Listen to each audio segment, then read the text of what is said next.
Vamos falar um pouco de algumas coisas, né? Que no pique, como diria Roberto Avalone. Tá. O Luciano é ídolo? É ídolo. Você acha ídolo? Tem que ser ídolo. Discorra sobre, por favor. Postura. Obrigado. O Luciano, ele é. Eu tô colocando o São Paulo no mundo de hoje. Claro. Né? Porque se eu for pegar o São Paulo, esperando o São Paulo do passado hoje, o São Paulo não vai ter ídolo nenhum. O Luciano, do jeito dele. E às vezes o Luciano é um pouco arrogante. E o Luciano às vezes é chato. E às vezes o Luciano é tiriça. Mas o Luciano tem uma coisa que eu amo, que é a coisa da várzea. Do jeito ruim que funciona. Eu acho ele tecnicamente acima da média do elenco do São Paulo. Não é craque, mas acima da média. Finalização ali. Tranquilo. Você pegar hoje os jogadores do São Paulo de frente, apesar que pra mim ele é muito mais um atacante que joga atrás do centroavante do que um cara de lado de campo. E não é centroavante. Ele tem a melhor finalização de todos. Tranquilo. O Lucas é melhor que ele, mas tira isso. Assim, De finalização, eu não acho. Acho que sim, de mais lugares, né? O Lucas, você acha? E finaliza de mais lugares que o Luciano. O Luciano tem aquela chapadinha, coloca a bola no canto, tal, bate bem na bola. E o Luciano tem uma coisa que pra mim é legal do futebol. Porque eu acho que com o futebol é muito humano, eu acredito muito na formação do caráter coletivo das equipes. Né? Então você pega o time do Palmeiras competitivo, esse último agora é competitivo, mas é um pouco menos. É um time de caráter muito forte. E é uma formação do caráter que tem a ver com a atitude dos jogadores, com o dia a dia, com a união, com tudo mais. Você forma ali um perfil de time, como tinha, por exemplo, o Botafogo, contratações do Luiz Henrique, Almada, que era um time que perdia no final, porque a personalidade do time não estava pronta, e enquanto o Palmeiras conseguia virar porque estava pronta ali e não desistia de nada, e agora não está pronta, está tentando refazer. O time precisa ter um jogador tipo o Alisson. O Alisson pra mim também é ídolo, tá? Que é o operário de nível técnico muito bom, que faz todas as funções, que fala pouco, que respeita o clube, que tem um papel ali. Você precisa ter o jogador tipo o Lucas, que é o realmente identificado, que escolheu jogar no clube. Você precisa ter um Caleri, que é o cara que apanha, que prende a bola, não sei o quê. Olhando formação de times, né? Se você não pode ter um time de craques. O Luciano é o jogador que vai resolver muitos jogos, que cresce contra o Corinthians, que é o maior adversário do São Paulo. Eu sei que alguns acham que é o Palmeiras, mas eu acho que o Corinthians é o maior adversário do São Paulo. Até pelas vezes que o Corinthians ganhou do São Paulo, tendo times piores. E os adversários detestam ele. É isso, velho. Esse é um componente fundamental. Se os adversários não gostam, você tem E obrigação não detesta de porque gostar. ele xingou Não. alguém, ele provoca, não sei o que e tal. Mas detestam ele também porque ele resolve jogos. É Se isso. ele falasse e Não fizesse porra nenhuma. ele ia virar piada. É isso. É isso. Então eu acho que no contexto do São Paulo não sendo em nada o melhor clube do país, com o mais bem gerido, ou qualquer coisa como foi antigamente, o Luciano se transformou num ídolo. É isso. Obrigado. Palmas, Eu Lé. fico no clube. O Luciano é o jogador, pra mim, eu tenho 34 anos. Pra Tá. mim, o Luciano é o jogador mais injustiçado que eu vi desde que eu nasci. Porque aqui agora a gente tá numa fotografia que ele fez 2 gols contra o Corinthians. Bicho, o que tinha de gente malhando esse cara o sintoma do apaquenamento do São Paulo, esse cara, não sei o quê. Não. Então. O sintoma do apequenamento do São Paulo é a idolatria de jogadores que entregam jogos grandes. E eu não vou falar quais são aqui. Tem um só, por enquanto. Mas ele já tá melhor, então eu vou deixar quieto. Já pegaram muito no meu pé. Não, ele o Luciano, cara, de verdade. Eu escrevi uma crônica que o Juca publicou. Ele é o ídolo dos novos tempos, porque ele é imperfeito, ele não é um craque, ele não é plástico. Mas, meu irmão, 97 gols pelo São Paulo. Isso... Apequenar o São Paulo é tratar o estadual como mundial. Quem trata o estadual como mundial não ganha muito tempo. As crianças choram. Não tô falando ganhar é muito melhor do que perder. É bom ganhar. É bom ganhar a final de um time grande. Ganhar do Palmeiras ainda mais, que é melhor que o São Paulo. Nos últimos tempos, em todos os sentidos. Não tô falando que não valeu ganhar. Só tô falando que você tratar isso nesse nível, em vez de simplesmente... Aliás, com todo respeito, se você ganhar o estadual e não pegar um clássico nem na semifinal, nem nas quartas, na final, não ganhar do Palmeiras... Então vale porque você ganhou uma decisão do Palmeiras. Agora... Com o gol do Luciano. Bem lembrado. Agora, tratar isso como uma coisa enorme na história do São Paulo, está diminuindo o tamanho do clube. Sem dúvida. Institucionalmente falando. Espero que tenha sido um lapso. O Samuel fala: a crítica injusta ao Luciano se deve ao número da camisa por conta do tradicionalismo impregnado no imaginário coletivo de que o 10 só pode ser gênio. Acho uma análise super pertinente, Samuel. Também o 10 no futebol acabou faz tempo. Acabou. Não tem manda chegar no meia que vai construir, que vai Tô com saudade, inclusive. Tô com saudade. Eu amo um 10. Um 10 vagabundo, assim, ele me pega em... que eu amo nos últimos tempos, eu quase coloquei ele numa das coisas ali que você perguntou, é o De Bruyne. Mas Subestimado. 10. É 8, né? Então, porque não tem mais 10. Mas ele constrói e marca muito. Parece, Sim, sim. Parece que se o cara construir muito com passe, com não sei o que o De Bruyne tem muito, e marcar, ele não é mais 10. Parece que o 10 não pode marcar. Sim. Tem que ser no imaginário ele é o cara que... Os outros correm por ele, né? Mas enfim, sim. Esse futebol do passado. Eu vou começar então com uma das que mais rolou hoje nessa sexta-feira, que foi um pedido de apuração / esclarecimentos. Rolou aí, Zanqueta. Apura pra gente se o Zuma, jogador que jogou no Chelsea, francês, está sendo oferecido para o São Paulo. Crespo indicou o jogador para o São Paulo. Isso é verdade? Essa apuração realmente faz sentido isso? Tem pertinência essa informação? Falei hoje no final da tarde, umas 5h30 da tarde, com o pessoal do São Paulo, que ainda estavam lá no CT da Barra Funda. Falei, esse nome tem alguma pertinência, tem alguma chance? O Crespo falou sobre esse nome. Algo relacionado a isso tem alguma pertinência, alguma apuração nesse sentido? A resposta, Zanqueta, não estamos trabalhando com esse nome não foi aventado dentro do clube. Vou aí para vocês a apuração. Todo mundo perguntou, rolou esse assunto aí em diversos lugares. O grupo vem em rotatividade, a cada 5 minutos aparece um print de alguém desse mesmo assunto. Então tá aí a explicação para vocês sobre esse assunto. Só botando aqui o Eduardo Maia virando membro. Depois você manda um e-mail aí para mim, Eduardo, para você poder participar do nosso grupo e interagir aí conosco. Enquanto a gente tiver esses vídeos de live que a gente faz, você também pode participar e trocar ideia também para a gente poder fazer. E como o nosso amigo Rafael fazia, dá para também comentar lá escrever para o blog do São Paulo. Diga aí. E o Diego Carlos? Será que ele entra tipo assim, ele vira uma opção para São Paulo? Bom zagueiro, vai ficar agente livre. O Diego Carlos, ele é impossível do São Paulo pagar o salário dele. Digo para vocês que ele é impossível. Não é nem questão de querer ou não querer, é uma questão de ser impossível o São Paulo administrar o salário dele. Por exemplo, só para vocês terem uma ideia de um jogador que nem é lá essas coisas e que a gente não conseguiu manter. O Juan Tressoldi, por exemplo, que virou polêmica aí durante meses, porque o São Paulo talvez comprasse, que fosse ficar, que disseram que era parente do Rui Costa, aquela confusão toda. O Juan Tressoldi está nos bastidores sendo disputado por Grêmio, Cruzeiro e Botafogo, com uma forte tendência a ele acabar indo para o Cruzeiro para reforçar o time do Cruzeiro, que é só líder do campeonato. Isso, mas as pessoas achavam que ele era um lixo que não servia para o São Paulo. Então, a maioria das pessoas falando sobre esse assunto, né?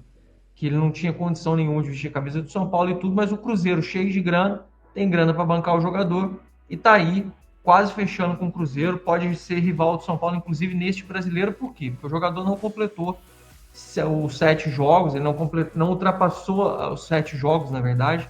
Ele pode até jogar 7, ele não pode ultrapassar 7. Eu nem sei se ele já fez ou não a artroscopia que ele estava para fazer do São Paulo, imagino que já tenha feito. E aí, se recuperando, ele pode voltar a jogar contra o São Paulo, inclusive neste mesmo campeonato brasileiro desse ano, para poder fazer. Só para você entender que sim, a gente não conseguiu manter o Juan Tressoldi. A gente não vai conseguir, muito dificilmente a gente conseguiria pagar, por exemplo, o Diego Carlos pode estar livre, mas ele vai querer luva, vai querer intermediação do empresário, tem o bônus que o cara assina, tem o salário dele de Europa. Lembrando que o cara estava até outro dia na Premier League e agora estava no Fener. Então ele tem um contrato alto. Se ele ficar livre, é porque algum clube vai chegar e vai bancar o que ele tem. Aqui no Brasil, honestamente, só Palmeiras, Flamengo e talvez o Cruzeiro mesmo, Botafogo, conseguissem arcar com esse custo desse cara, porque os outros eu acho muito difícil que algum clube conseguisse arcar com o Diego Carlos, que teve uma brevíssima passagem para o Coty, num período em que não deram muito valor para ele lá, né? Então começo com você, Igor. Parece que você estava aí angustiado com essa informação também. Na tua opinião, Você acha que o São Paulo, com esse nome que surgiu, você acha que tem alguma coisa a ver? O São Paulo ir atrás de um nome europeu que está em baixa e que, em tese, ele estaria sendo oferecido para jogar no Brasil, sendo que no São Paulo o nome dele não passou, tipo um Zumar desse da vida. Você acha que faz sentido para o São Paulo, com o momento que a gente está vivendo, contratar um cara desse? Dependendo dos valores, eu ia gostar sim. Eu não acho o Zumar um mau zagueiro, não. Só que tem que ver quanto que ele tá querendo, né? Eu acho que seria um zagueiro que chegaria para ser titular no São Paulo. O problema dele é que ele teve uma lesão de ligamento, se eu não me engano, foi no West, né? Mas ele é um zagueiro firme, tem boa saída de bola. Ele era bem promissor lá na França. Eu ia gostar bastante. Tem outro fora ele, que eu não sei, na verdade. Ele falou de tem mais um que eu posso comentar com vocês, sim, que eu já ia esclarecer também. O Balbuena, que é ex-zagueiro do Corinthians, paraguaio. Gosto. Ele estava fora do país, ele também foi oferecido, mas também não. O Crespo é muito exigente com coisa de reforço, cara. Assim, vocês podem ver que o Crespo é foda. O Crespo de 10 nomes, ele recusa 9. Assim, ele não é um cara que é tipo assim, me manda. Me dá, eu quero jogador. Ele não. Ele só pega realmente se ele quiser muito jogador e se ele tiver certeza que o jogador vai agregar no grupo. O Balbuena foi oferecido para o São Paulo. Eu sei que o Vasco chegou a esboçar alguma reação. O São Paulo nem chegou a cogitar valores. E ele está fechando, pelo que eu soube hoje. Me falaram isso, que ele foi oferecido para o São Paulo. Mas quem se interessou mesmo e chegou com proposta firme foi o Grêmio. Que deve estar fechando com ele aí, deve estar levando o Balbuena, ex-Corinthians. Nem sei se ele passou por algum outro clube no Brasil, não me lembro. Como é que tá, então, a janela do São Paulo no final das contas, já que a gente está nessa situação? Então, uma das coisas que eu esclareci e que eu perguntei foi exatamente o seguinte. Falei assim, então como tá a nossa janela, já que a gente não está atrás desses jogadores? Só para ler aqui, o do Aurélio. O Crespo está certo, é melhor evitar outro Longo e outro Jamal. Então, a gente correu sobre essa parte só para falar. Então eu falei assim, então como tá a nossa janela? Como é que tava aquela proposta que a gente estava esperando do jogador ontem, que vocês falaram que ia ter uma reunião? Eles falaram, fizemos uma reunião hoje com esse jogador. Aí eu falei assim, mas você acha que vai ter promissor? Ele falou assim, Zanqueta, hoje nós fizemos ao menos 8 reuniões diferentes com agentes de jogadores para poder, ou de jogadores oferecidos que a gente achou que poderiam ser interessantes, ou de jogadores que a gente já tem interesse e que a gente já tinha batido com o Crespo. Ou seja, não quer dizer que sejam 8 negociações em andamento. São 8 reuniões de agentes diferentes para poder possivelmente trazer jogadores para o São Paulo. Lembrando que o São Paulo busca jogadores em 3 posições e eles falaram, fizemos 8 reuniões hoje ao longo do dia. Eu falei, como estão? Tem alguma coisa próxima de ser anunciada? E aí a resposta que me deram falou assim, olha, isso aqui está próximo de ser anunciado, hoje ainda não. Talvez amanhã, em reuniões que a gente tenha no CT, pode ser que ele tenha alguma evolução. Aí eu sei que o pessoal fica ansioso, eu falei assim, olha, tá uma ansiedade muito grande, a gente está preocupado com os jogadores lesionarem, vai começar as Copas, os jogadores vão começar a ficar cansados, aquele desgaste, como todo mundo sabe. Esse foi o meu diálogo. Aí, a resposta que eu tive foi a seguinte, o São Paulo, ele quer contratar jogadores, os jogadores manifestam interesse, os agentes manifestam interesse em vir para o São Paulo e acontecem 2 questões. Espera mais uma semaninha, 10 dias, porque daí a gente vai ver se a Europa não vai aparecer com uma proposta e aí se a Europa não aparecer com a proposta, a gente abre a negociação. Por que os caras estão fazendo isso? Porque nesse momento, com a janela aberta, os agentes estão aqui, ó, passando a mão no telefone, ligando para todo mundo e oferecendo jogador para ir para os outros mercados. Eles querem levar jogador para ir para o mercado que paga mais. E como todo mundo sabe, o São Paulo não é um clube que paga mais. Então, no final das contas, esclarecendo para todos aí, isso é... Zanqueta, você está falando aí, eu não estou botando juízo de valor. Não estou dizendo se está certo, se está errado, estou dizendo para vocês o que eu ouvi com todas as letras. O São Paulo tem reuniões em andamento, mas a maioria dos negócios que o São Paulo está tentando avançar com jogadores, os próprios agentes pedem mais um pouco de prazo, porque os agentes querem tentar levar eles para a Europa. Quer tentar levar, por quê? Porque o São Paulo está buscando jogadores no mercado sul-americano. Então, o que os caras fazem? Antes de trazer para o Brasil, eles tentam levar para lá. Se não levar para lá, eles tentam botar aqui. E aquela história que todo mundo já sabe. O São Paulo não é protagonista financeiro de janela. O que o Flamengo está fazendo não é para o bico do São Paulo. É frustrante? É É chato? É gostoso? Não. A gente, como São Paulino, não gosta, mas é isso. No final das contas, o que a gente tem é esse cenário.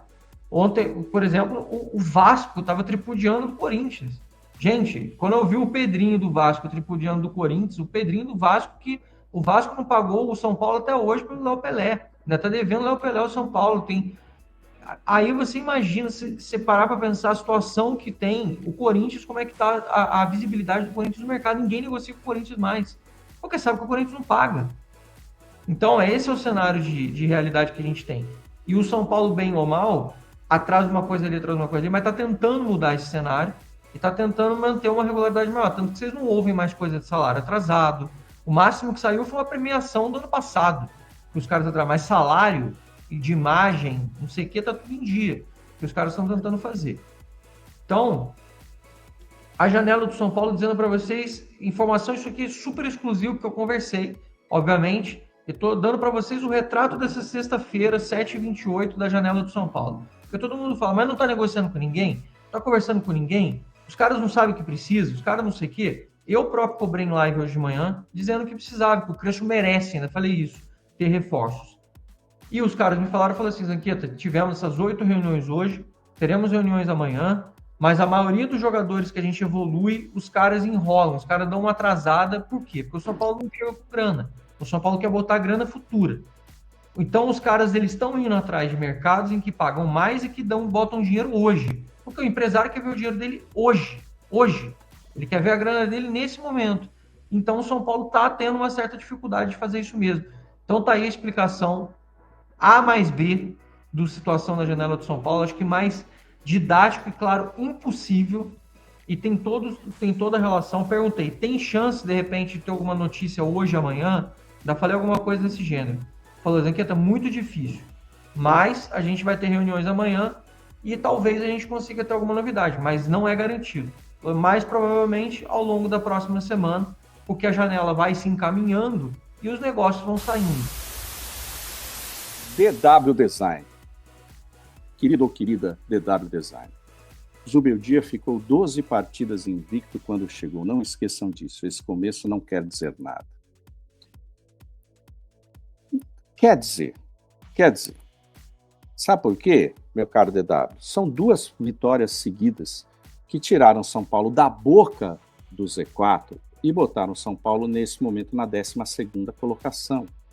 Esses 6 pontos podem ser a diferença entre o São Paulo ser, pela primeira vez em sua história, rebaixado ou permanecer na primeira divisão. Podem ser a diferença entre o São Paulo não ter calendário internacional e ter uma vaga na Sul-Americana, porque de repente a gente não sabe o que vai acontecer nas Copas. Podem ser a diferença entre o São Paulo ter uma vaga na Libertadores também do ano que vem, se não conseguir sucesso em Copa do Brasil e em Copa Libertadores.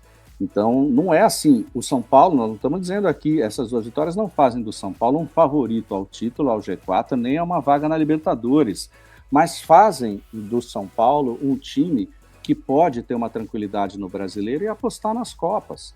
O time tem méritos nessas 2 vitórias, isso é inegável. Ninguém está dizendo aqui que o São Paulo virou um favorito. Tá? Essas análises são feitas com todos os pés no chão, né? Os meus, os do Alex, os do Magno, os do Ale Salvador.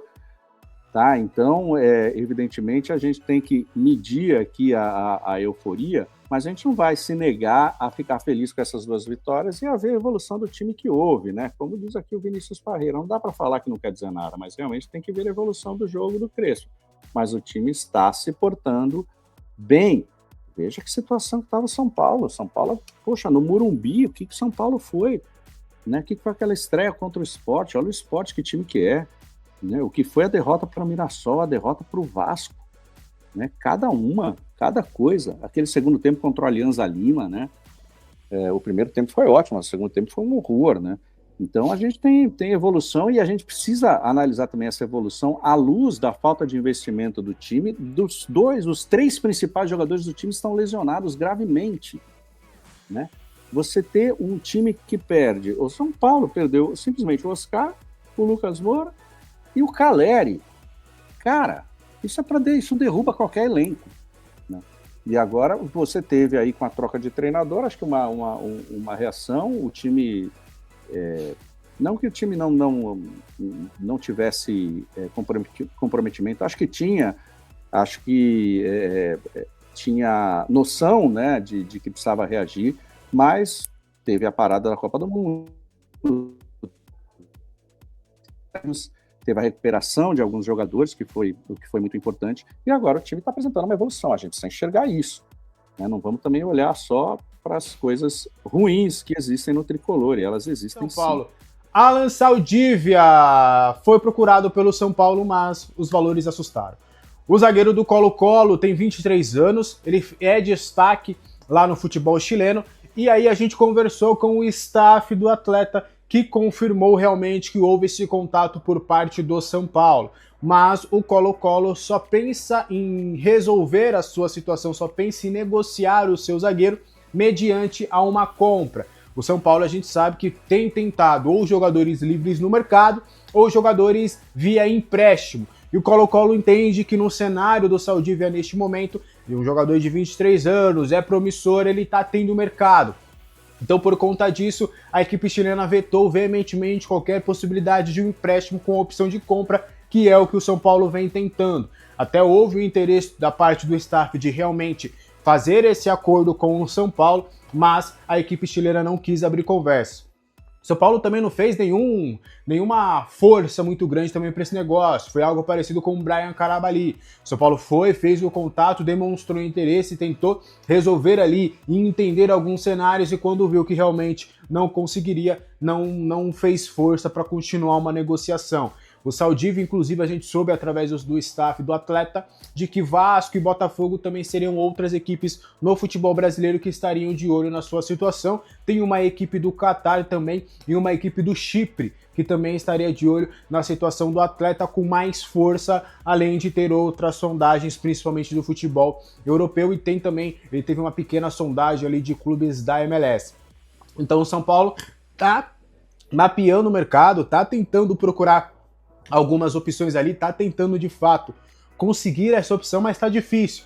O Saldívia foi um desses caras que o São Paulo tentou fazer contato, tentou negociar, mas por conta de não ter valores o suficiente para fazer essa aquisição, acabou não conseguindo. Até soube que da parte do staff que eles têm uma promessa do Vasco pra gente continuar. Lucas Perry foi vendido oficialmente, apresentado pelo Leeds United, e com isso o São Paulo terá nos seus cofres nos próximos dias o valor de 3,5 milhões de reais caindo nos seus cofres. Isso se dá por conta do mecanismo de solidariedade da FIFA. O Lucas Perry passou por quase todas as suas categorias de base com a camisa do São Paulo, então por conta disso a equipe tricolor tem direito a 3,5% de qualquer negociação futura do jogador. E o Lucas Perry tem movimentado grana, né? Foi lá pro Lyon, agora do Lyon tá indo pro Leeds United. Talvez o Leeds também seja uma ponte ali do Lucas Perry para angariar novos destinos lá no futebol inglês. E aí agora ele foi já anunciado oficialmente e ele é jogador do Leeds United. Desejar toda a sorte do mundo aí pro Lucas Perry, e o São Paulo fica de olho aí nessa possibilidade de, quem sabe, conseguir ali um bom faturamento em relação ao Lucas Perry no futuro. Essa grana dos 3,5 milhões de reais deve cair nos cofres do clube aí, a depender do modelo de negócio que foi adotado com o Lyon. Inclusive, o Perry foi a contratação... Perdão. O Perry foi a contratação mais cara da história do Lyon no quesito de goleiro. Então, realmente aí o Lucas Perry está conseguindo ali angariar novos destinos no futebol europeu. Sobre o São Paulo, lembra do Lisieiro, que estava no São Paulo há pouco tempo? Foi anunciado no Nacional de Portugal contrato de 3 temporadas com a equipe portuguesa. Atualmente o Lisieiro está com 27 anos, então ele tem contrato garantido lá em Portugal até os seus 30 anos. Sabe quem ele vai reencontrar lá também? Paulinho Boia, lembra do atacante do São Paulo, revelado nas categorias de base, chegou a ter rodagem ali no começo com o Rogério Ceni. rodou ali por alguns clubes, hoje o Paulinho Boia também tá lá no Nacional. Então o Lisieiro vai jogar ao lado do ex-atacante do São Paulo, o Lisieiro que não chegou a um acordo para renovação de contrato com o São Paulo no início deste ano, acabou pedindo, na visão da diretoria, acabou pedindo um dinheiro mais do que deveria, e aí as tratativas também não foram bem resolvidas ali, acabou ficando 6 meses treinando em separado ali do grupo, e aí saiu dessa forma do São Paulo. Lembrando que na temporada passada ele chegou a ter alguns minutos com o técnico Zubel Dias, chegou a ser importante ali na reta final da temporada, mas desde o início do ano estava fora dos planos, e aí agora vai jogar o futebol europeu, vai jogar lá em Portugal, vai seguir os seus trilhos lá em Portugal. Bora fechar